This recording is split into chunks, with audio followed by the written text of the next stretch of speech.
우리 다시 욥기 말씀을 같이 한번 마지막으로 함께 나눠 볼까 하는데요.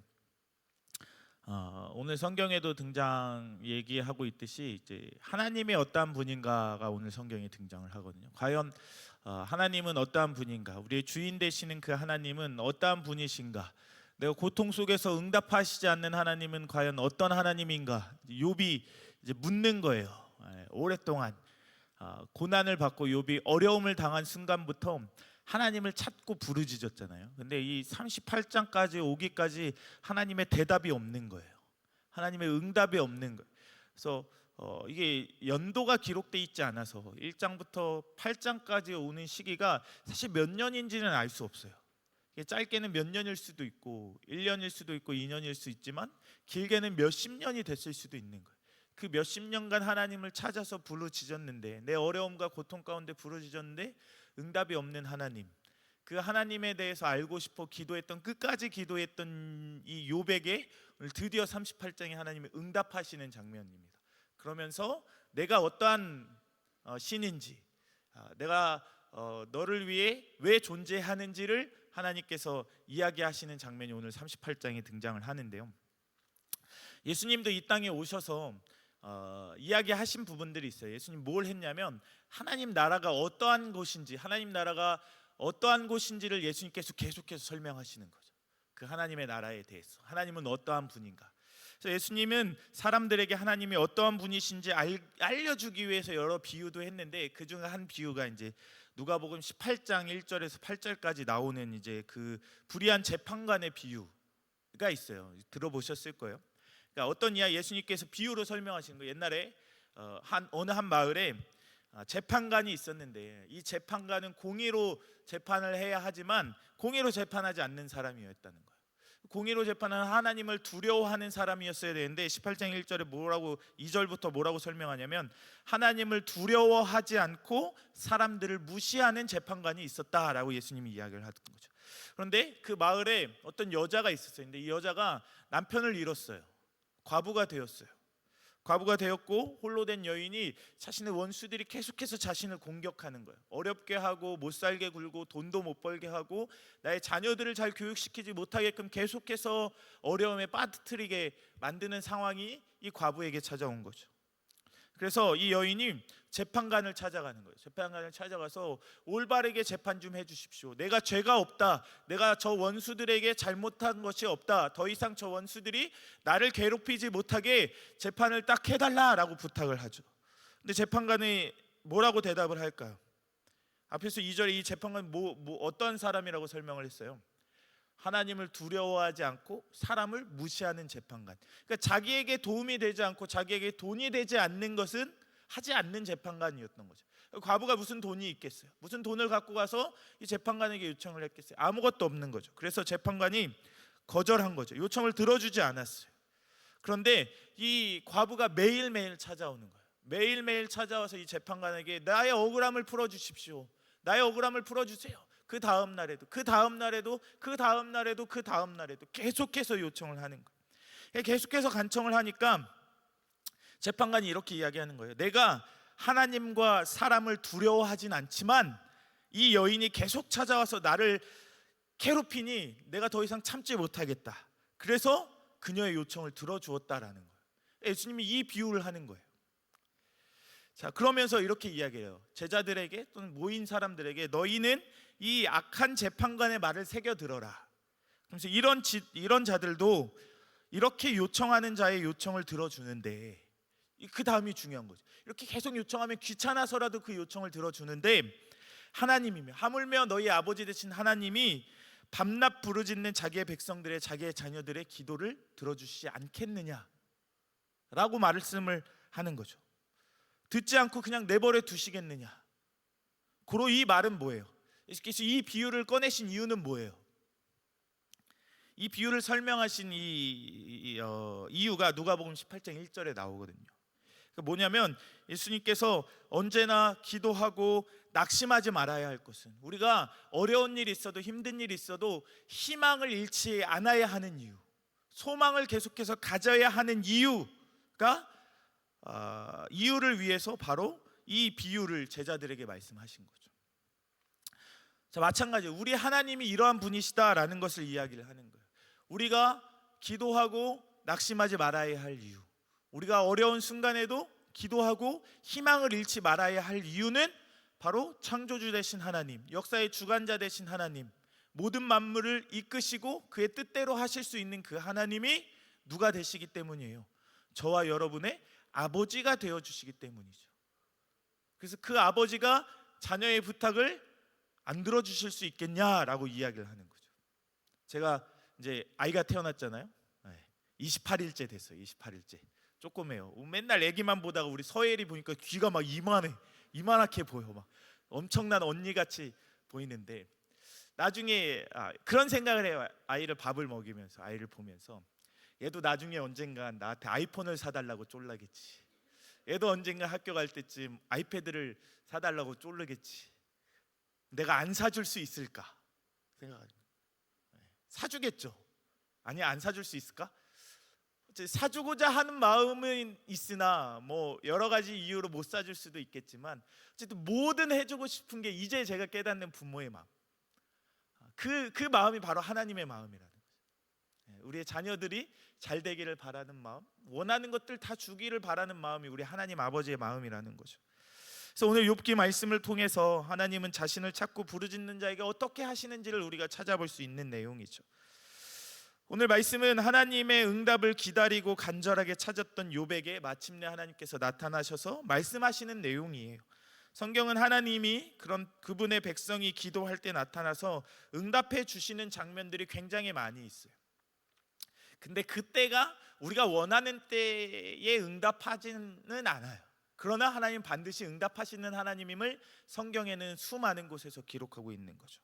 단편으로 이제 다윗을 바라보면, 우리 목사님이 오늘도 다윗 22편, 시편의 22편과 23편의 얘기를 하셨는데 22편과 아주 비슷해요. 어떻게 비슷한지 함께 살펴보면, 먼저 욥에 대해서 함께 살펴보면, 욥은 한참 동안 하나님께 기도했던 때의 말씀이에요. 욥기 30장 20절 말씀, 제가 쉬운 성경으로 말씀드릴게요. 주님, 내가 주님께 부르짖으나 응답하지 않으시고 주 앞에 섰으나 주께서는 그냥 바라보기만 하십니다. 나에게 어떤 응답도 주시지 않습니다 라고 말합니다. 그러니까 하나님은 이렇게 부르짖는 욥에게 하나님의 때에 응답해 주신 거죠. 그때가 언제예요? 8장이 지난 후 38장, 바로 오늘의 이때인 거예요. 38장 1절에 그때 여호와께서 폭풍우 가운데에 욥에게 말씀하여 이르시되, 드디어 하나님께서 욥에게 하나님의 때가 되었기에 욥에게 말씀하시는 장면입니다. 여러분, 욥이 하나님께 요청하는 응답이라는 단어가 하나님이 욥에게 나타나서 말씀하셨다라고 말씀하는 이 말씀이 사실 원어적으로 보면 똑같은 단어거든요. 그러니까 하나님께서 욥이 요청하는 응답해 주소서라고 말했을 때 우리 성경은 말씀하시되라고 하지만 원어 성경을 보면 응답하여 이르시되, 뭐 이 뜻인 거예요. 그러니까 하나님께서 우리의 기도를 응답하셨다라는 말입니다. 다윗도 마찬가지예요. 다윗도 하나님께 간구하는 거예요. 우리 시편 22편 2절 말씀 함께 읽어볼까요? 시작. 내 하나님이여, 내가 낮에도 부르짖고 밤에도 잠잠하지 아니하오니 응답하지 아니하시나이다. 욥이 엄청난 괴로움에 빠져 있는 거예요. 욥이 아니라 다윗이. 제가 올 초에 여러분들 신방 메시지 할 때 이 다윗에 대한 이야기를 했던 것으로 기억하는데, 기억하세요? 네, 기억할 거예요. 쑥스러워서 그렇죠. 그 다윗이 엄청난 고통과 고민 중에 있는 거 아니겠어요? 하나님을 믿고 신실한 자인데 이제 너는 왕이 될 상이다 하고 사무엘에게 왕의 기름 부음을 받잖아요. 그 순간 우리가 생각할 때는 이제 얘는 왕이 될 거니까 이제 왕의 교육을 받아가면서 이 다윗의 미래는 평탄대로의 삶을 살겠구나, 왕족 못지않는 대우를 받으며 살겠구나 라고 생각을 하지만, 다윗은 뭐예요? 왕으로서의 기름 부음 받은 이후의 삶이 더 힘들어졌어요. 더 포기하고 싶고 더 죽을 만한 위기에 빠져 있는 거죠. 자신의 장인인 사울은 자신을 계속해서 죽이려고 하고, 어떻게든 창을 던지고 어떻게든 군사를 보내서 죽이려고 하고, 그 죽임 속에 다윗은 계속해서 몇십 년간 도망 다니잖아요. 도망 다니면서 원수의 나라, 하나님을 욕되게 하고 하나님의 나라를, 하나님의 사람들을 죽였던 그 원수의 나라에 가서 뭐예요? 미친 척을 하고 목숨을 구걸하게 되잖아요. 자신의 아들, 첫째 아들 암놈도 반란을 일으키려 하고, 셋째 아들 압살롬도 뭐예요? 반란을 일으키려다가 죽었잖아요. 그러니까 아들 둘을 잃는, 아버지로서 반란 일으킨 것보다 내 아들이 그렇게 해서 그냥 죽는 게 더 마음 아팠을 거예요. 여러 자녀들이 죽게 되는 거죠. 이 고통 속에 몇십 년간 고통 속에 있는 다윗이 하나님께 기도하는 거예요. 내가 하나님께 기도하였으나 하나님께서 응답하지 아니하시나이다 고백하는 거예요. 그런데 21편 22절 중반부의 말씀을 보면 함께 다시 띄워주시겠어요? 우리 노란 글씨만 함께 읽어보겠습니다. 시작. 주께서 내게 응답하시고 들소의 뿔에서 구원하셨나이다. 정말로 힘들 때, 정말로 어려울 때 하나님의 때가 되자 하나님 다윗의 기도에 응답해 주시고 다윗을 구원하셨다라고 다윗이 고백하는 거예요. 여기서 다윗이 하나님께 부르짖고 요청한 응답과 하나님이 다윗의 기도를 들으시고 응답하셨다라는 단어가 이 욥의 오늘 말씀에 등장한 이 응답에 대한 원어적인 단어가 똑같은 단어인 거예요. 이처럼 성경이 같은 동사를 사용해서 의도적으로 욥의 간구와 또 하나님의 응답이 바로 다윗의 간구와 하나님의 응답과 같은 내용이라고 성경은 설명을 하고 있는 거예요. 무엇을 말하고 싶었기에 이 단어를 똑같이 사용했을까라는 질문을 던질 수 있죠. 그것은 바로 이거예요. 욥에게도 그렇고 다윗에게도 그렇고 오늘 이 말씀을 대하고 있는 우리에게도 그렇고 하나님은 이 뜻을 알았으면 좋겠는 거예요. 뭐냐면 하나님은 자신을 간절히 찾고 의지하는 자에게 반드시 응답하시는 분이다라는 사실을 알려주기 위해서예요. 욥과 다윗은 억울한 상황 속에서 뭘 했어요? 기도했어요. 세상적인 다른 방법을 구하지 않았어요. 왕으로서 어떤 지위로서 군사를 더 모으고 뭐 이런 것이 아니라 가진 것으로 내 돈으로 뭔가를 해결하려고 노력했던 것이 아니라 모든 건 내려놓고 뭐예요? 자신의 어려움을 하나님께 맡기고 간절히 찾고 간절히 하나님을 의지해서 기도한 거예요. 그 억울한 상황에서 하나님의 응답을 간구했죠. 그리고 동일하게 그들은 하나님의 응답을 받아냈습니다.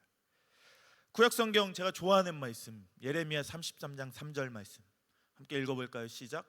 너는 내게 부르짖으라 내가 내게 응답하겠고 내가 알지 못하는 크고 은밀한 일을 내게 보이리라 말하는 거예요. 하나님 말씀하시잖아요. 너는 내게 부르짖으라. 누구에게 말하는 거예요? 예레미야에게 얘기하는 거예요. 예레미야 어떤 상황에 있어요? 하나님의 말씀을 전하다 하나님이 전하라라는 말씀을 전했을 뿐이에요. 그런데 뭐예요? 목숨을 잃어버릴 위기에 처한 거예요. 그래서 감옥 시위대 뜰 안에 구덩이 감옥에 갇혀 있는 거예요. 가철이 기도하고 있는데 욥이 하나님 응답이 없는 거예요. 그러자 하나님 응답하시는 거 뭐예요? 계속해서 부르짖으라. 그럼 내가 너에게 응답할게. 그리고 내가 그 응답의 내용은 네가 알지 못하는 네가 원하는 것 그 이상으로서 내가 더 큰 것으로 너에게 알게 해줄게. 이게 하나님이 예레미야에게 하신 말씀입니다. 여러분, 하나님은 반드시 응답하시는 분이십니다. 하나님은 우리의 기도에 응답하는 것을 늘 기뻐하시는 분이에요. 계속해서 하나님이 욥에게 나타나셔서 어떤 말씀을 하셨는지 함께 봅시다. 욥은 여러분 친구들과 대화 속에서 하나님께 기도하는 중에 하나님이 정말 이 세상을 다스리고 계신 하나님이 맞는지 자주 의문을 제기했어요. 정말 하나님 살아계신 것 맞습니까? 하나님이 이 땅을 다스리고 계시는 하나님이 맞습니까? 친구들이 내게 말하기를 하나님은 공의의 하나님이시래요. 정확하신 하나님이래요. 그러니까 죄 있는 사람은 심판하시고 죄가 없는 사람은 구원하시는 분이시라는데 나는 하나님 내가 생각할 때 정말 죄가 없는데 나는 왜 이런 심판을 받는 것입니까? 정말 하나님은 살아계신 하나님이 맞습니까? 이런 의문을 자주 제기합니다. 38장은 하나님이 이 세상을 다스리는지에 대한 의문점을 제기한 욥에게 하나님이 답변하신 내용이에요. 그래서 하나님이 창조하신 이 자연 세상은 모두 하나님이 다스린다. 이 모든 세계는 내가 다스린다. 하나님 말씀하시는 거죠. 38장에서 하나님의 다스리는 영역을 세 가지로 구분해서 살펴볼 수가 있는데, 첫째는 하나님은 창조하시면서 이 세상을 안정되도록 만들어 놓으신 것들을 다스리시는 분이다라는 것을 이야기합니다. 땅의 기초, 바다의 경계, 밤과 아침의 질서, 별의 위치와 궤도들을 하나님께서 지금도 운행하고 계시는 하나님. 두 번째, 하나님은 사람이 근접할 수 없는 위험한 곳도 다스리시는 하나님. 물의 기초, 죽음의 문, 땅의 영역, 빛의 근원, 바람과 비의 저장소, 시작되는 부분, 끝나는 부분 모두 하나님의 손에 달려있다. 그것을 다스리는 하나님임을 하나님께서 대답해 주시는 거예요. 그리고 세 번째, 하나님은 사람에게 도움을 주지만 통제할 수 없는, 사람이 통제할 수 없는 자연 세계까지도 다스리는 위대한 하나님이심을 욥에게 설명해 주는 거예요. 홍수, 우레, 비, 추운 날씨, 이 모두가 다 내 손 안에 있다라고 하나님이 욥에게 대답하시는 거예요. 이렇게 하나님은 욥의 질문에 아주 상세하게 오랜 시간이 걸렸지만 그 욥의 기도에 하나님께서 응답해 주십니다. 특별히 하나님은 우리가 알지 못하는 곳에서 때를 따라 비를 주시고 또 풀이 돋아나게 하시고 돌보고 계신다. 너를 돌보고 계신다. 너가 때로는 비를 맞고 바람을 맞지만 그 안에 넘어가지 않도록 내가 너를 돌보고 있다라는 것들을 하나님 말씀을 통해서, 이 자연 세계를 통해서 욥에게 말씀해 주고 있는 겁니다. 여러분, 우리는 하나님이 욥에게 말씀하신 내용을 통해 하나님은 사람이 알 수 없고 또 할 수 없는 영역까지 다스리시는 전능하신 하나님인 분임을 우리는 깨닫게 됩니다. 또한 하나님이 얼마나 사람을 아끼시고 사랑하시고 우리를 위해 일하시는지도 깨닫게 되는 본문이기도 합니다. 말씀을 정리합니다. 여러분, 하나님은 욥에게 이 세상의 모든 영역을 다스리신다고 말씀해 주신 것처럼 지금도 동일하게 다스리고 계세요. 누구를 위해서? 저와 여러분을 위해서 쉬지 않고 이 땅을 다스리시고 이 땅을 운행하시고 이 땅의 모든 것을 지키고 계신다라는 사실입니다. 이것은 우리가 그것을 알든지 모르든지 하나님의 베푸신 그 은혜와 사랑을 느끼든지 느끼지 못하든지 아무 상관이 없어요. 하나님은 모든 만물을 지금도 세밀하게 다스리고 있어요. 하나님을 알지 못하는 사람들이 이 세상을 하나님이 창조하신 걸 알지 못하더라도 하나님은 이 세상을 창조하고 계신 거예요. 창조하고 다스리고 계신 거예요. 그런데 이 모든 것들이 다 누구를 위한 거예요? 저와 여러분을 위한 것들이에요.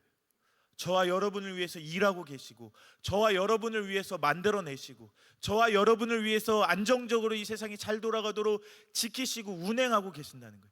모든 이유는 저와 여러분을 사랑하기 때문에. 그러므로 뭐예요, 여러분? 하나님이 그 사랑하시는 독생자 아들 예수 그리스도까지도 내어주심으로 우리를 사랑하여 주셨잖아요. 그 사랑하시는 그분의 백성인 우리를 여러분 절대로 이 세상에서 그냥 내버려 두지 않으십니다. 하나님 저와 여러분의 기도에 반드시 응답하시고 반드시 저와 여러분을 지키시는 하나님이십니다. 여러분, 하나님은 그리스도 안에서 우리를 항상 사랑과 은혜로 돌보고 다스리고 계십니다. 우리의 기도에 대한 응답 말할 것도 없어요, 여러분. 마태복음 7장 11절 말씀 함께 읽어볼까요? 시작.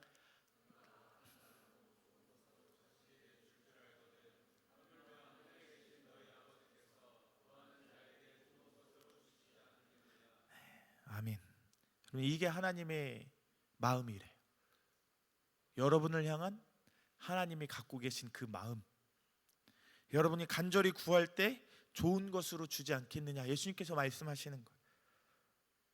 그러면서 기도하라 이거예요. 좋은 것을 달라고 기도하고, 슬플 때 기도하고, 힘들 때 기도하고, 어려울 때 하나님만 의지하라 이거예요. 세상을 바라보지 말아라, 사람을 바라보지 말아라. 저도 바라보면 안 돼요, 여러분. 목사가 뭔데? 아무것도 아니에요, 여러분. 보잘것없는 자들이에요. 그러면 이렇게 질문할 수 있죠. 욥처럼 간절히 기도하고 또 하박국 선지자처럼 간절히 기도했는데 왜 어느 때는 돌보시지 않는 것처럼 우리가 느껴질 때가 있는 거죠. 욥처럼 하나님 과연 살아계시는 게 맞는가? 내가 이처럼 어려워하는데 하나님은 어디 계시는 건가? 라는 질문을 던질 수도 있죠. 여러분, 그것은 바로 그때가 하나님이 보시기에 가장 좋은 타이밍에 하나님께서 응답하시기 때문이에요. 우리에게 가장 좋은 타이밍에 하나님께서는 반드시 응답해 주실 것입니다. 하나님은 가장 좋은 타이밍에 우리의 기도에 응답해 주시고 그동안에 우리의 믿음과 신앙이 자라고 또 하나님을 더욱더 바라볼 수 있도록 함께 옆에서 지키시고 보호해 주실 것입니다. 그러므로 여러분, 오늘 또 하루, 또 이번 한 주간도 이 세상을 주관하시고 다스릴 뿐만이 아니라 우리를 너무나 사랑하시고 우리를 너무나 좋아하셔서 응답하시기를 즐겨 하시는 그 하나님께 여러분 있는 자리에서 또는 새벽을 깨워 또는 예배의 자리로 나와 믿음으로 날마다 기도하며 하나님의 응답을 받고 하나님의 축복을 받고 하나님이 가장 좋은 타이밍에 그 하나님의 응답을 받아낼 수 있는 우리 엎드린 모든 공동체가 되기를 주의 이름으로 축복합니다.